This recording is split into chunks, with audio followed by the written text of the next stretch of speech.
SOG પોલીસે કાપોદ્રા વિસ્તારમાંથી bogus નકલી લાયસન્સ બનાવતી ગેંગને ઝડપી પાડી આશરે 13 જેટલા નકલી લાયસન્સ આરોપીઓએ બનાવ્યા હોવાનું સામે આવ્યું છે। 2 આરટીઓ એજન્ટ સહિત 2 દલાલોને સુરત શહેર એસઓજી પોલીસે ઝડપી પાડ્યા છે। આશરે 13 જેટલા નકલી લાયસન્સ આરોપીઓએ બનાવ્યા હોવાનું સામે આવ્યું છે। 2 આરટી એજન્ટ સહિત દલાલોને સુરત શહેર એસઓજી પોલીસે ઝડપી પાડ્યા છે।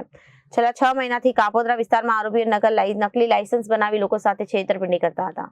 7 થી 8 હજાર રૂપિયામાં લોકોની નકલી લાયસન્સ બનાવી આપવામાં આવતા હોવાનું સામે આવ્યું। સુરત શહેર એસઓજી પોલીસે પોલીસ સમક્ષ આરોપીઓએ માફી માંગતા પણ નજરે ચડ્યા। વેપારીઓ વીપીએસ એપ્લિકેશન મારફતે લોકોને નકલી લાયસન્સ બનાવી આપવાનું સામે આવ્યું। અલાભાઈ આ ગુનાની સજા આશરે પોલીસે આજીવનની જણાવી હોવાનું પણ સામે આવ્યું છે।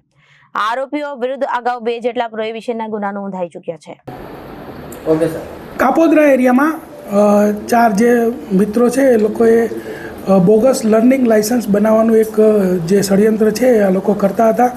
તો એસઓજીના ધ્યાને આવતા આ લોકોને પકડી પાડવામાં આવ્યા છે। એમની પાસેથી 13 આવા લર્નિંગ જે બોગસ લાયસન્સ બનાવ્યા એ પણ જપ્ત કરે છે અને બીએનએસ 316(5) કે જેની સજા આજીવન કેદ સુધીની છે એના મુજબ ગુનો દાખલ કરવામાં આવ્યો છે।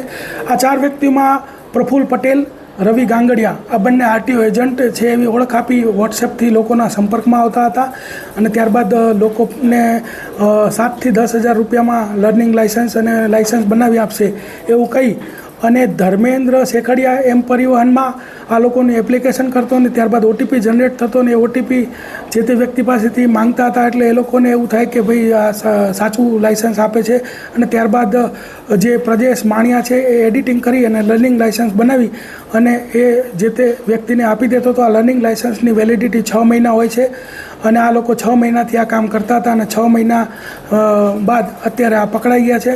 અત્યાર સુધી લગભગ 50થી વધારે લોકો આના ભોગ બન્યા છે અને 7 થી 10 હજાર રૂપિયામાં કામ કરતા હતા અને આ લોકો વિરુદ્ધમાં જે છે એ એસઓજીએ ધોરણસર કાર્યવાહી કરેલ છે।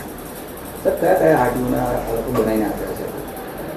અત્યારે તો જે આપણને 13 લાયસન્સ મળ્યા છે એ સુરત આરટીઓના જે છે એ બનાવતા હતા અને બાકીની જે બીજા કેટલા ભોગ બનનાર છે અને કયા કયા આરટીઓને બનાવે છે એ તપાસ ચાલુ છે। સર કેટલા રૂપિયા લેતા હતા એક લાયસન્સ? એક લાયસન્સના એ લોકો નેગોશિએશન કરીને મિનિમમ 7,000 અને વધુમાં વધુ 10,000 રૂપિયા લેતા હતા। કેટલા ટાઈમથી આ 6 મહિનાથી આ લોકો આ કામ કરતા હતા અને 6 મહિના બાદ અત્યારે પકડાઈ ગયા છે। એમનું એજ્યુકેશન શું છે? સામાન્ય ભણેલા આ લોકો છે પરંતુ આ લોકો ગેરમાર્ગે દોરવાય અને એમને એમ કે આવું ક્યારેય પકડાશું નહીં તો આ લોકો આવું કરતા હતા। મોટાભાગના 12 પાસ ને એવા સમથિંગ છે અને એમાં પ્રજેશ છે એના વિરુદ્ધમાં પ્રોહિના પછી બીજા અલગ અલગ એમ કરીને 6 થી 7 ગુનાઓ દાખલ થયેલા છે અને બીજો જે આરોપી છે એના પ્રફુલ્લ એના વિરુદ્ધમાં પણ એક પ્રોહીનો ગુનો દાખલ થયેલ છે। Bureau report Janadesh news.